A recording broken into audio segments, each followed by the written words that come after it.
1544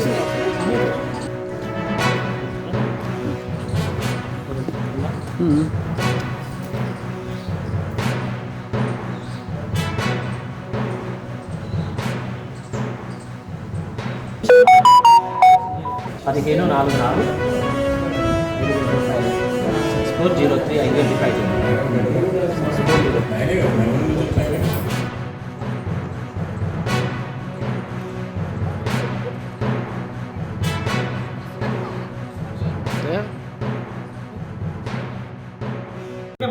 అది చూసి చెప్పాలి సార్. ఓకే రిపోర్ట్ కూడా ఉంటుంది. ఓకేనా కొంచెం నెంబర్ రాసుకోవాలి సార్. రాసుకోవాలి 385 ఓకే ఓకే ఈ రకం కూడా నాకు తెలియలేదు. Power house hostel post office Nagarjuna Sagar అండి. నా పేరు మునగాల రంగయ్య, సబ్ పోస్ట్ మాస్టర్గా ఇక్కడ డిప్యుటేషన్పై వచ్చిన 16వ తారీఖు నుంచి. మా పై అధికారులు కొంచెం ఏదో డిస్క్రిపెన్సీలు ఖాతాలలో ఏదో ఇబ్బందులు ఉన్నాయి ఉద్దేశంతో సార్ వాళ్ళు తెలియపరిచినారు. దాని తగ్గట్టు మీ కస్టమర్స్ వస్తున్నారు.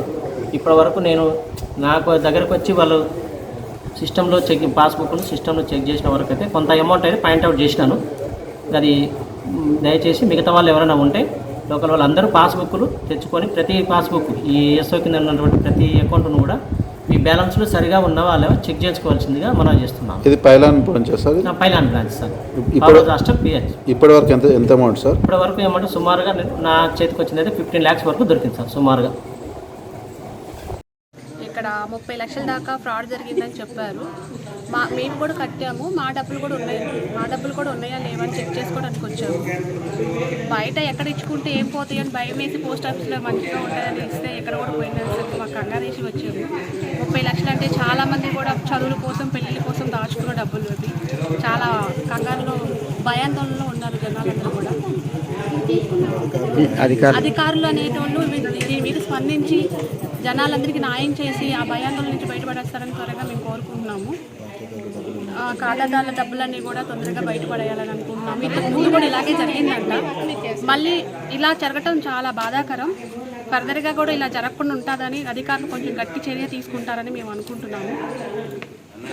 పోస్ట్ ఆఫీస్ని నమ్ముకొని చాలా కూలీ పనులు చేసుకునే వాళ్ళు కూడా. Nagarjuna Sagar post office power house pH post ఆఫీస్లో 12.5 లక్షలు డిపాజిట్ చేసాం. మా అవసరాల నిమిత్తం ఈరోజు అనగా ఈరోజు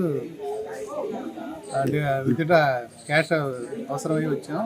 వస్తే మా బుక్లో ఎంట్రీ ఉంది కానీ మా పోస్ట్ మాస్టర్ గారు మీ అకౌంట్లో డబ్బులు లేవని చెప్పారు. ఇది అధికారుల మీద జరిగిందంట ఇక్కడ. అందుకోసం ఇది అధికారులు తెలియజేసి వీళ్ళపై చర్య తీసుకోవాలని కోరుచున్నాం. మా అకౌంట్లో ఉన్న డబ్బులు మాకు ఇప్పించగలరని కోరుచున్నాం.